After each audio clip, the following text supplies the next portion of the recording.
My name is Diana Stars, and I am the Injury Prevention Coordinator at Robert Wood Johnson University Hospital. This is the third in a series of human trafficking community forums that we are holding. We've switched up a little bit every single time. I'd like to thank, first of all, before I forget later, our community partners and sponsors. You met our vendors out there. You'll have more opportunity to see them. There'll be breaks in between each sessions.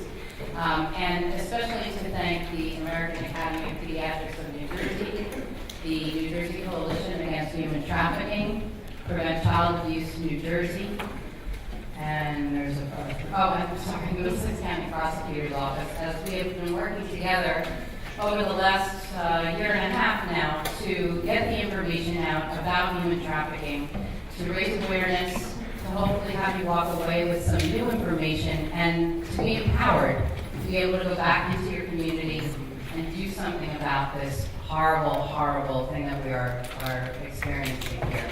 And for all of you, just so you're aware, I would encourage you, when you get on the computer the next time, you go to Google human trafficking in New Jersey, because the first few things that pop up are the organizations that are working to fight this. But scroll down a little, and you will see article upon article upon article of arrests that have been made, plus it's amazing to me what is happening right here in New Jersey. And so many people say, what, here? Yes, it's happening right here. As recently as December, there was an arrest made. So really, it's wonderful that you are all here. There are so many different sectors represented here, and we're glad that you were able to join us this evening. I would like to introduce our keynote speaker, Anthony, or Tony Talbot, as I know. I'm going to start with Anthony, so formally. Is the Director of Anti-Human Trafficking Initiatives at the University of Dayton's Human Rights Center, and is the interim director of their Human Rights Studies program. He teaches a service learning course on human trafficking, conducts research, and is a very active anti-trafficking advocate, which I hope you all will be by the time you leave here, at the state and national level. He co-founded and directs Abolition Ohio and chairs the Miami Valley Anti-Human Trafficking Coalition. Tony serves on the Ohio Attorney General's Human Trafficking Commission, where he chairs the Prevention, Education, and Awareness Committee. He is a member of the Advisory Board for National Educators to Stop Trafficking, or NEST. Originally from Dayton, Tony joined the military and served a total of 13 years in both the Army National Guard and the U.S. Navy. He traveled extensively throughout the Western Pacific and Indian Ocean regions, including Asia, Australia, and Africa. While finishing his tour of duty, he earned a BA in History and Government from Columbia College. He then left the service to attend graduate school, earned an MA in International Affairs from Ohio University, and studied for a PhD in Political Science at Arizona State University. Now I would like to introduce Tony Talbot. Thank you very much. Thank you, Diana. And thanks to everyone for inviting me to lovely New Brunswick, New Jersey. What I want to talk about today is two main things. I want to talk about human trafficking, primarily sex trafficking. I'm not really going to talk about labor trafficking for this presentation tonight. I want to talk about commercial sex and commercial sex advertisements, primarily online commercial sex ads. A lot of you are familiar with Backpage.com and what that all means. If not, you will be in a little bit. And I want to talk a little bit I'm an advocate, but I'm also an academic. And I think we need to bring some academics to our advocacy. We all know we need to bring some advocacy to our academics, right? I mean, that side. We have to really be educating for real change in the world and trying to make a difference and be positive and practical. But we have to do it the other way too, because a lot of the advocacy work that we do is driven very much from the heart. And you can't just lead from the heart all the time. You have to use your head as well. No offense to anyone in here, but I think you'll see what I mean. I think we need to bring real robust understanding and analysis to a lot of our advocacy efforts. Is everyone familiar with human trafficking? Does everyone know the Trafficking Victims Protection Act? That's the easiest. Okay, I just threw that up there just in case, but you've basically got it. When you look at it, there's three main types of trafficking, right? Compelled prostitution, minor prostitution, and then forced labor. A lot of people have probably seen this model before, the AMP model. If not, I really recommend that you use it for your own advocacy and education. It really clearly articulates sort of the elements of the crime of human trafficking, or what is human trafficking and what's not. If you have any questions, please let me know. Have you seen models like this to look at human trafficking? Some folks have, some haven't, all right? But this is a really interesting way, because why do human traffickers traffic people? Is it because they're evil bastards who just want to cause hate and suffering and terror? Why are they doing it? Money. For the money. It's a business. And you've got to get past your moral outrage and your repugnance and everything else and really look at it as a business if you want to try to understand it and if you want to try to stop it. It is a business. They're doing this because they can make a lot of money with very little overhead and very low risk. Like any other business, it's a business of supply and demand, and you have different actors within the business. You have, and please don't be offended by anything that I'm going to say. I'm just trying to be clear. I'm not objectifying people. I'm just talking about it purely for the purposes of business analysis. You have a supply, a potential victim who can be trafficked. You have the wholesaler or the recruiter, just like you would have a wholesaler in a regular business model. You have the facilitator, who sort of facilitates the transaction between the wholesaler and the retailer, or between the sort of supply side and the demand side. You have the actual retailer. In sex trafficking, you're talking about a pimp or a massage parlor or a brothel, etc. And then you have the final end user, the customer. And it's all about matching supply and demand, making profit, and moving that product along the different steps of this business model. What do we know about trafficking? It's definitely profit-driven. It's very difficult to identify and difficult to prosecute. Ask any of the law enforcement folks in here. It's not as easy as a lot of other crimes. It relies heavily on victim or witness testimony that's not always forthcoming. There's relatively low penalties compared to other serious crimes. It's very difficult. It's rare for traffickers globally to ever even be subjected to those penalties. Besides the penalty side, there's a relatively low overhead for traffickers to do their business. What do they have to invest in? Maybe some drugs, a mattress, some clothes, some condoms, some advertising. And that's about it. And it can be really low-end stuff. It can be really cheap. They don't even have to invest in all that. The potential profits are very, very high. If a pimp is trafficking 7 or 8 men or women or children, and they are having 5 to 10 customers or more every night, 7 days a week, 365 days a year, and it's all tax-free, there's a lot of profit that can be generated. It's tax-free, there's very little risk, and there's a very high reward, which drives certain criminal actors into this occupation. That's not the right word, but into this crime. So to do something about it, we have to attack the business of trafficking. This is one way of framing the issue, I think, but it's a pretty valuable issue.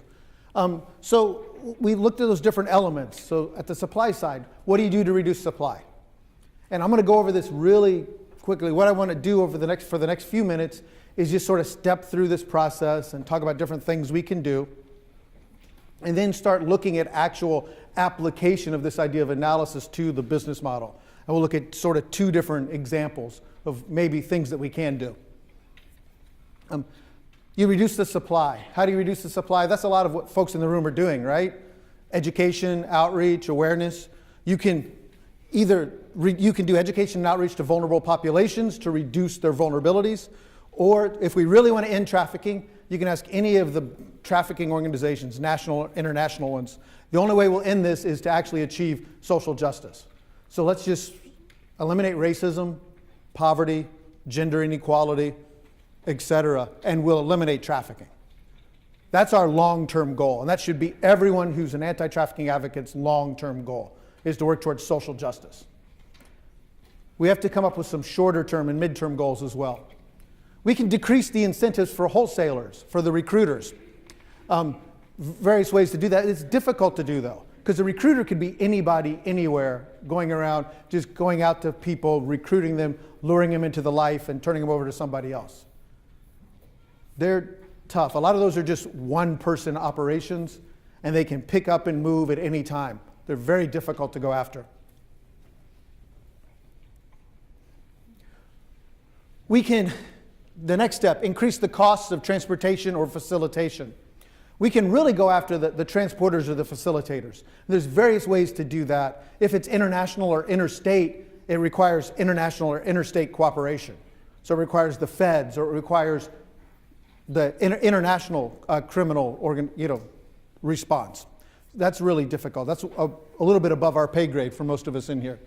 But you can do it, but you can increase penalties, increase enforcement. You can really try to go after the transportation or the facilitation. Public awareness can help too, but what I mean by facilitation, we're going to look at some of that more in depth in a minute, but a facilitator for human trafficking could be a hotel owner, it could be a taxi cab driver, it could be an online commercial sex advertising agency or website like Backpage. Anybody who's profiting somehow from the human trafficking process and allowing it to take place. And on the retail side, going after the retailers, these are actually pretty easy folks to go after of all the other people in the model, because they have to be able to contact their customers. So you can drive a lot of these people, these different stages underground. You can't really drive the retail side underground too far, because they have to be able to maintain contact with their customer base. They have to have a storefront. They have to have some type of contact. They have to do something in public. And that gives them some vulnerabilities that you can go after.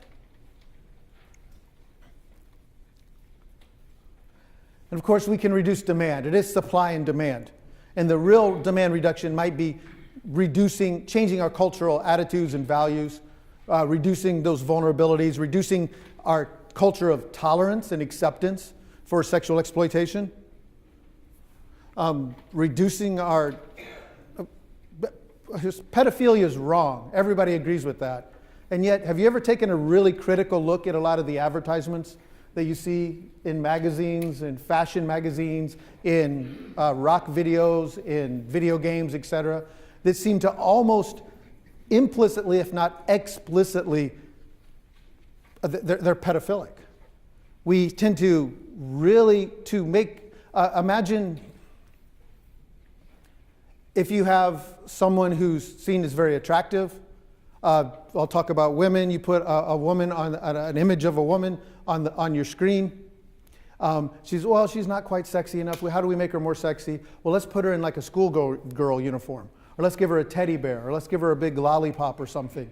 And all of a sudden, that's seen as an erotic image. And a lot of those are acceptable. We see this a lot in popular culture, like I said, fashion magazines, mainstream media, etc. And there's something sort of inherently just twisted about that. It's wrong to have sex with children, but it's sort of okay to sort of implicitly at least fantasize about it. I don't know, that's one of those cultural things to change, to reduce demand. To really go after the traffickers, the criminal actors that are carrying out this business, you have to switch this risk-reward calculus that they have. You have to make them think that either reduce the reward or increase the risk of doing business. Cut into their profits. Make them think twice about taking this on as an occupation. The first thing I want to look at is sort of analyzing the whole process of the business of sex trafficking. I want to look a little bit at this middle part, this facilitator role. A lot of you, I'm sure, have heard of Shared Hope.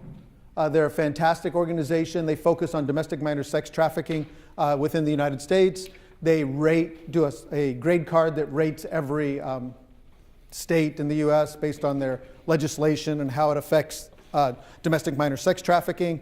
They've got all kinds of fantastic reports. Great organization. They've done some really interesting studies about the use of online commercial websites and online advertising to facilitate sex trafficking. Remember I said the retailers have to be able to contact the customers. They're doing this increasingly now through online advertisements, just like every other business is. They're using the internet to facilitate all of this. We know that now most commercial sex transactions in the US are facilitated or transacted online. Increasingly through mobile technology, different platforms, social media platforms, and of course the internet. Backpage.com has become the largest commercial sex marketplace in the United States. Many different sources are talking about that and quoting about that, from law enforcement to pure research institutions and think tanks. Shared Hope reports an 800% increase in minors being sex trafficked online. Most of those that they interviewed had been trafficked at least once on Backpage.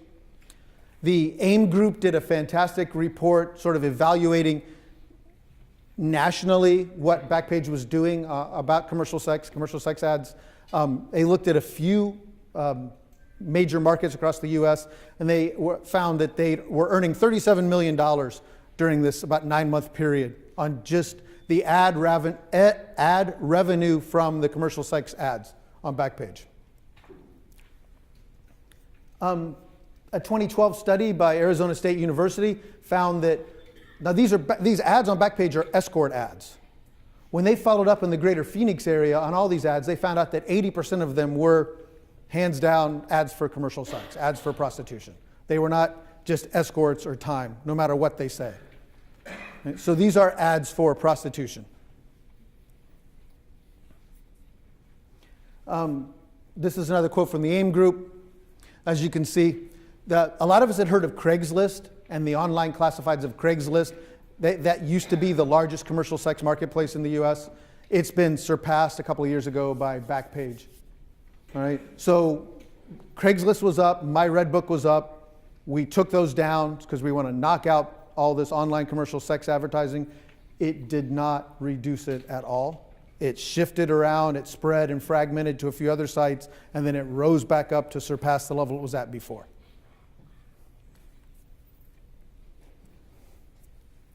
Say they were making a big business. I say were making a lot of money. This was a big business for Backpage. They were making for a while about $4 or $5 million a month off of commercial sex ads. And the Cook County Sheriff's Department estimated about a year ago that there were about 1.4 million adult ads on Backpage published in the US alone in 1 month. Some places are really waking up and learning about this. The state of Washington has a case in the Supreme Court right now. They upheld this. The case is still pending right now. But Backpage.com can be sued for hosting escort ads. There were some teenagers that were sold on Backpage. They've sued Backpage.com. It used to be the Village Voice that owned Backpage. They don't own it anymore. They've upheld their right to proceed with this lawsuit. We'll see what happens with this case. The Cook County Sheriff's Department urged the major credit card companies in the United States, primarily American Express, Visa, and MasterCard, to sever all ties with Backpage. They did so. As of last summer, all the major US credit card companies no longer allow their cards to be accepted to purchase advertising on Backpage.com. Because Backpage is very much like Craigslist. If you know about it, it's online classifieds. All the classifieds are free except for the adult services section. Those you have to pay for. And for a while they were $7, $5 a day, $7 a day, $15 a day, depending on your market. The Dayton, Ohio market, it was $7 a day for an ad. And out of that, that's where they were making that $3 or $4 or $5 million a month out of. Well, now you can't, as a trafficker or as a provider of commercial sex, you can't buy your ad and pay for it with MasterCard, Visa, or American Express anymore. The idea was to force them out of business. Do you think it worked? Bitcoin, the whole online digital currency community, just had this massive party and celebration as soon as that happened. There are now, you can go online, you can find little tutorials for commercial sex providers, pimps, etc., to follow to how exactly to work with Bitcoin, how to purchase Bitcoins, how to use Bitcoins to pay for your ads on Backpage. All it did was drive it right from away from the credit card companies to the digital currency, online digital currencies. No reduction, as far as we can tell yet, in the amount of ads.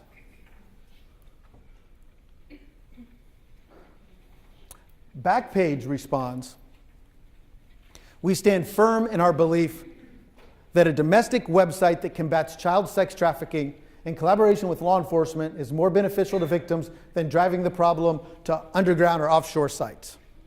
And they remain committed to effective measures of prevention and prosecution of this heinous crime." Backpage, now when you go to the adult services section on Backpage, you have to go through this, check a thing that says, hey, I'm at least 21 years old, and if I see any evidence of trafficking, here's how I report it. Click on your state, that'll tell you how to report it, or call the national hotline.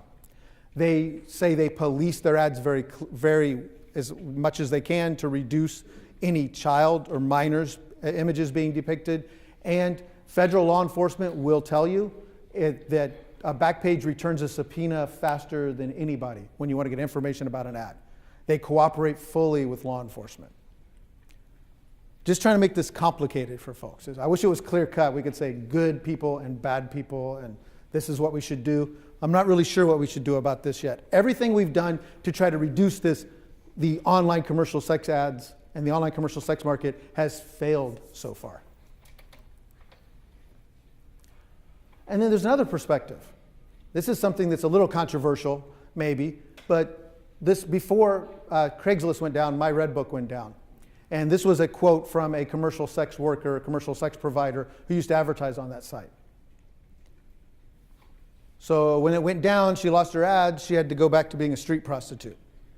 And she said she was much safer and was independent, working for just herself instead of a pimp, when she could advertise online. It's really, like I said, it's complicated. Maybe some of you have looked into this before. A lot of us like to think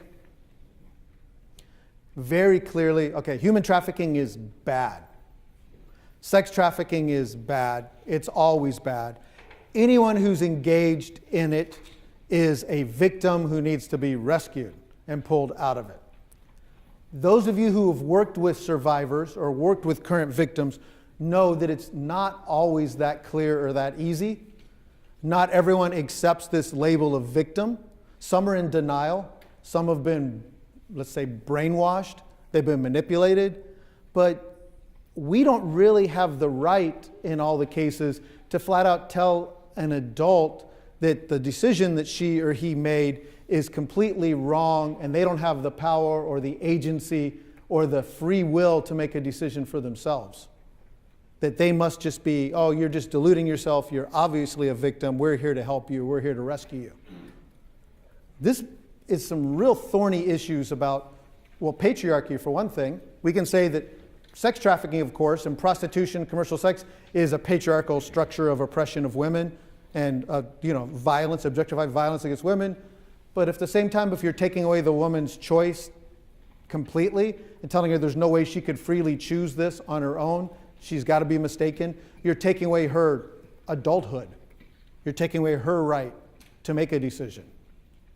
Once again, I'm not siding one way or the other on this. I just want people to think about that and to realize that this is a really complicated issue. And there are very, very strong proponents on both sides. There's been a lot of advocacy and a lot of research on both sides. And it's a lot more complicated than you might think if you just stay within the complete anti-prostitution, anti-sex trafficking camps. If you broaden a little bit, you'll see that this is not quite as resolved of an issue as you might think. One more step down the line, let's look at going after the retailer, the pimp, in this case, the human sex trafficker. We put together a study here in New Jersey, in the New York area.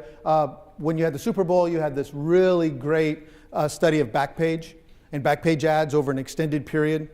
Lots of cities around the US now, at least a dozen, have had studies of Backpage done. Many of them have been published in academic journals or in academic reports. What happens is, and I'll show you an ad in a second, but you have a team of researchers who goes to Backpage.com, who looks at every ad on their adult services section or under their escorts section, tries to look at every ad every day for 2 or 3 or 4 months or an even longer period, and then puts all those information together and looks for patterns in the data. Real in-depth, detailed case studies of individual markets. We did one for the Dayton area last year. All right, we've done 5 or 6 across the state of Ohio, in all the major cities of Ohio. Some have been done multiple times now. So it's really interesting, fascinating, important data. We did something different. We partnered with LexisNexis, the information company. Their largest employee base is in Dayton, Ohio.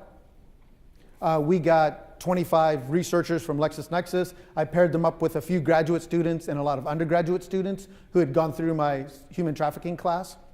And we sat down for 8 hours on one day, and we looked at least 4 ads from every Backpage market in the United States. There's 426 markets in the US. We had given education and training to all of them, the folks, so they could recognize the common indicators or signs of human trafficking.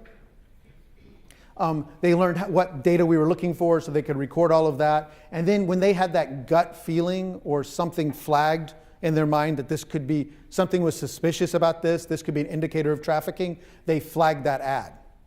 All of those ads then that were flagged were turned over to the FBI. So it was great. We got these folks doing this research, and right away we said, here's the direct, no matter all that research and academic value of this, the direct outcome is going to be the day after tomorrow, the ads that you recognize are going to be turned over to federal law enforcement.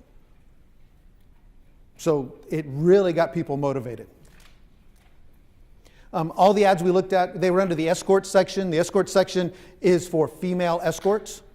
They were all for female escorts, except there were actually 2 transvestite, transsexual ads, and 1 ad for a couple that showed up in a few markets, which I thought was interesting. We looked at a total of 1,837 ads for all 50 states and DC. If you haven't seen a Backpage ad, this is a little dark, but this is a pretty typical standard ad. There's a series of photographs that are erotic, sometimes pornographic, but usually not fully pornographic. They're also almost always not the actual person who's being advertised in the picture. Okay? Talk to your law enforcement who do stings, and here you'll see this is not what these providers look like in most cases. Many of them don't show the face. The face is obscured somehow for various reasons, but a lot do show the face. I blacked out the name, but there's a self-reported age. Sometimes there's a self-reported race. This one says, back in town, down to earth, sensual and fun. If you've had a long day at work and need to unwind, hit me up, safe and clean environment. Pictures are 100% me. No law enforcement, no pimps, no thugs, no games, no vulgar talk. Here's my cell phone number, and it says $125 for a half hour, $250 for a full hour, and then $80 quick visit. Then it gives 2 locations, and it gave 2 different locations in Georgia. The law enforcement I've spoken with who do these things say having that little thing that says $80 quick visit is enough to arrest her for solicitation. What does a quick visit mean? Right? Some of these will say, hey, photographic model, come hire me to be a model for your photography, only can come to my hotel room, and it's $150 an hour or half hour, $80 for a quick visit, et cetera. That's what I mean. 80% of these ads, at least in the Phoenix area, were, when they followed up by making calls, they confirmed they were prostitution ads. All right? This is very clearly a prostitution ad. And it's probably a human trafficking ad. We looked at these 426 markets. Those are the red dots on the screen, plus Alaska and Hawaii. So we covered the US pretty well. The blue dots, they don't show up as well. There's actually 3 times as many blue dots as red dots. The red dots are the Backpage markets. The blue dots are additional secondary locations that were mentioned in the ads. So there might be one that says Central Jersey, and then it mentions 2 or 3 cities in New Jersey. So the 2 or 3 cities would be the blue dots, and the central Jersey is the Backpage market that would be in the red.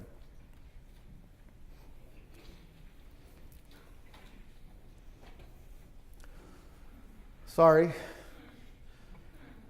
With the initial analysis, we're still analyzing this. This was only a few months ago. We're putting it all into using SPSS, the statistical package for the social sciences, and ArcGIS, Geographic Information Systems, to do both statistical and geographic analysis of these data. We're still cleaning it and working out. There's a lot of data to go through. But really quick, we did state by state plus DC, total number of ads in that state divided by the total population. And we came up with across the US, these are the top 10 per capita commercial sex ad states. So you're number 10. DC was number 1. Any surprises?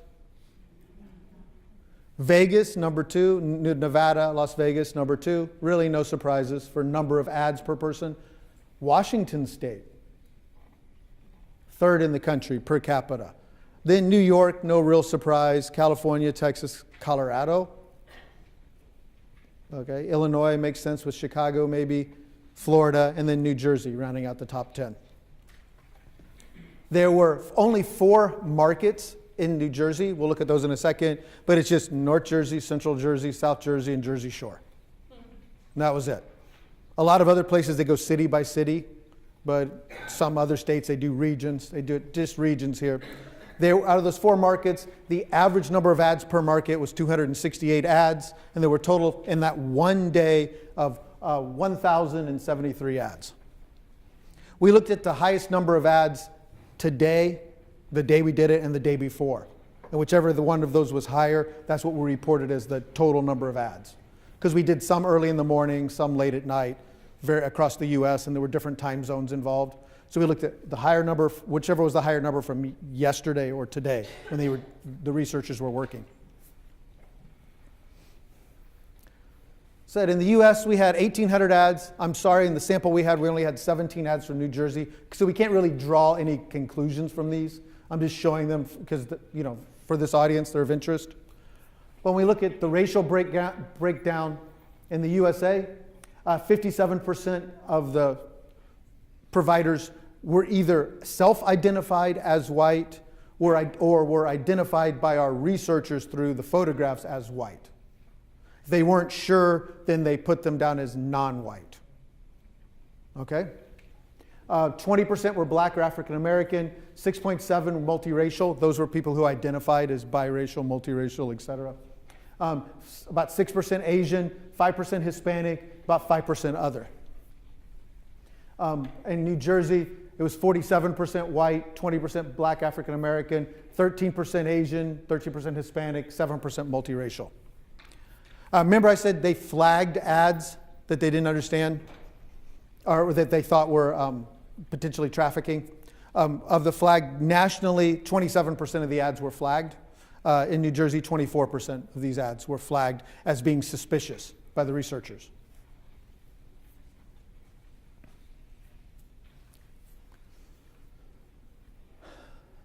What's really interesting about this, it's the ages and it's the total number of ads for one day posted at these different places. Central Jersey, 236. Jersey Shore in one day. Jersey Shore only 85. North Jersey had the most, 555. You can see, and then the average ages that were involved. Central Jersey had the lowest average age of the ads posted. This is only 17 ads from Jersey, so you can't really, this is just for information. It's not, you can't really do any analysis on this smaller number. On this, what you look at, sorry if it's a little hard to see, but look at the blue in this area. This is just trying with the uncooperative GIS map. I'm still a novice with GIS. Anybody a real GIS expert? Anybody used GIS before? Yeah, it can get pretty complicated sometimes, can't it? Right? It's a fantastic tool. If you want to do some analysis and try to figure things out and look at patterns, it's hard to beat GIS as a tool for analysis. But you can see where the markets were, and then the blue were where the secondary locations mentioned were.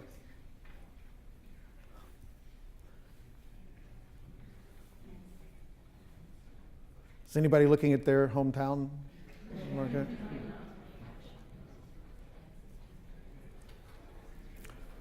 Pricing. Yeah. Do you want me to turn the map back on? Okay. Across the U.S., looking at all the ads, all 1,800 ads we looked at, most did not give pricing information.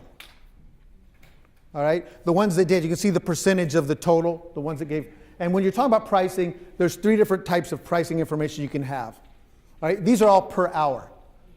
Okay? They're either, it just says what a price is, and it doesn't specify, or it says in-call price or out-call price. In-call price means the customer comes in to where the provider is. Out-call means she can go out to where the customer is. Some clearly specify in-call only, some are out-call only, some had different prices for in-call and out-call. And that's what we found out across the US. The minimum prices, those were minimum hourly rates on Backpage across the US. $30. $60 for out-call, $30 for in-call.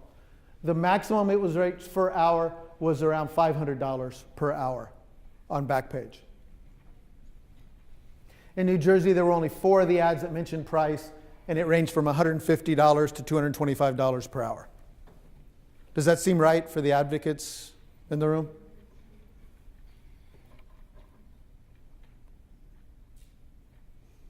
No one wants to admit knowing what the average cost for commercial sex per hour in New Jersey is.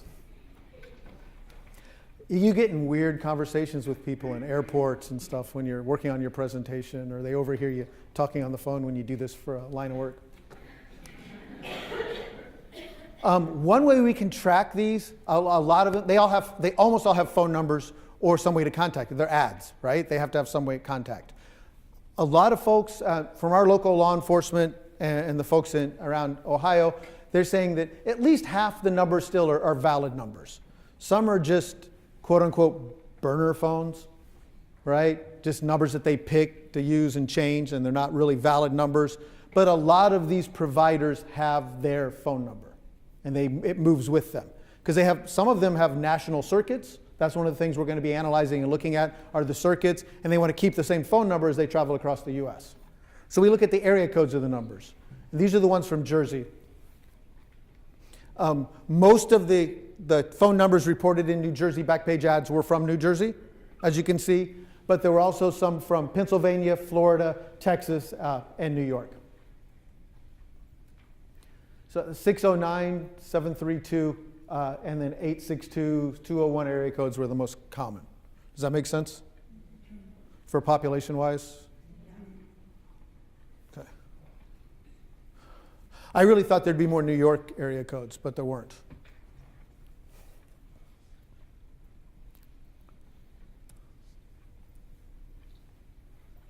Get some questions and hypotheses, then a few final thoughts. Am I cool on time? Great. If we know, well, we do know that a subset of commercial sex ads are actually ads for human trafficking. Minors are involved, or people are being coerced, compelled to provide the services, to provide the commercial sex. We need to really try to figure out what proportion of these ads are actually human trafficking. That's a real key research problem. And there's some interesting advances in that area. There's some stuff on facial recognition software, on keywords and patterns. There's algorithms and data scrapers that can put together a lot of information from ads across the internet really quickly and look for certain patterns that are indicative of trafficking, and then to look for that same number or that same person or that same photograph showing up on multiple sites across multiple dates and multiple states. We're doing a little bit of that ourselves, but doing it mostly by hand and slower. We need a real hardcore investment by a computer company, a software designer, et cetera, to do this. Lexis is working on it a little bit. Microsoft has worked on it a little bit. Google's worked on it a little bit. USC, University of Southern California, at their Annenberg Center has been really pushing this as well. I think, and there's a few nonprofits that are doing this as well. Thorn is a really important nonprofit for online commercial sex advocacy, anti-commercial sex advocacy, that's trying to come up with the right software to be able to do this. So it won't take 60 researchers sitting a full day just to put this together. You'll be able to run it constantly. All right, I think that's really valuable. Can you imagine looking at the pictures that show up on all these ads and comparing those to the NCMEC missing children's database, and then controlling for like age and advancing age? If someone's been missing for 5 years or 4 years or 6 years, getting matches, that could be something that's not rocket science. That seems like a pretty easy program, relatively, considering everything else we do online. It's something that's worth pursuing. When you're looking at the number of commercial sex ads, how much of a factor is race, poverty, geography, et cetera, and other factors in determining where the real hardcore markets are and smaller markets are? Why is Washington State so high? Right? It's low in population. It only has a few big centers of population. What is it about the greater Seattle area that makes it a mecca for sex trafficking, or commercial sex, excuse me? Why are those differences there? Is commercial sex driven by demand, or is it driven by supply? We're doing some initial testing of these hypotheses, looking at state-by-state level data. We're now currently coding in everything so we can look at it by metropolitan statistical area, all the different markets. For those census-minded people in here, you know what I'm talking about. But state by state, we really thought for sure we were going to find areas that had higher proportions of male populations and higher income levels would have more ads than those that had lower proportions of men in the population and lower income levels. We found exactly the opposite. The higher proportion of women and the higher poverty level, the more ads there were, which seems to indicate they are supply-driven rather than demand-driven. But those are still preliminary data. Right? But there's a lot of things you can tease out of this data set that I think are going to be really interesting.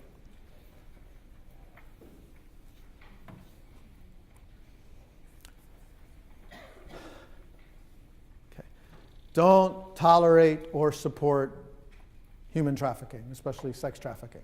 That's number one. We all cool on that? All right. Remember that, and I'm talking primarily, in this case, the prostitution of minors or coercive, violent, etc., non-consensual prostitution. Shutting down another sex site, shutting down Backpage is not going to solve this problem.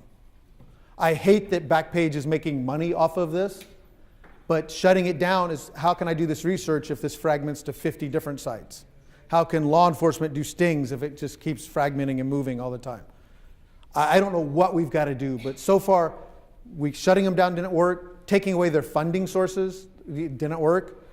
If you shut down Backpage, do you really think that online commercial sex ads are going to go away? They're just going to migrate to other sites. It's going to fragment, get harder and harder to track. I mean, if you made a concerted effort and tried to shut down the internet, maybe. But all this would just move offshore. If the US is controlling it and really being aggressive on this, it could just move offshore. So I don't think shutting down is the right answer. Carefully weigh the evidence and the varied viewpoints when you're dealing with this. Don't just jump up and say that all prostitution is human trafficking. Or if you are going to say that, really think through the implications of what that means. Right? Don't say everyone who's engaged in this is a victim, whether they say they're a victim or not. I mean, unless you really think through the implications. I think we really need to better understand the link between commercial sex and human trafficking. I think there's a real clear spectrum of exploitation that takes place. And you can say pretty clearly that most prostitution is probably a form of exploitation. But it could be a fairly mild form of exploitation versus a very extreme form of exploitation. And I think before we try to take out the whole thing. We need to focus on the most egregious transgressions, the most extreme, the violent, the children, etc., the real extreme exploitation that occurs, and work on that. That's something we might not be able to eliminate all commercial sex, but we could probably eliminate that very violent exploitation that's taking place. And we really need, as I said earlier, to develop more tools to identify, prosecute, and prevent online facilitation of human trafficking. If we can do that, it doesn't matter what Backpage is doing, right? If we know that no one is being exploited, there's no harm being done in what they're doing, I'm okay with let them sell toasters and stuff. We don't have to really take them out. This is a lot of stuff to cover. I went through it pretty quick, but I hope you heard something that can resonate with you. I hope that if you have any questions, please feel free to contact me, shoot me an email, or come down and chat with me or whatever. I'll be around. So thank you very much. Yeah. Thank you.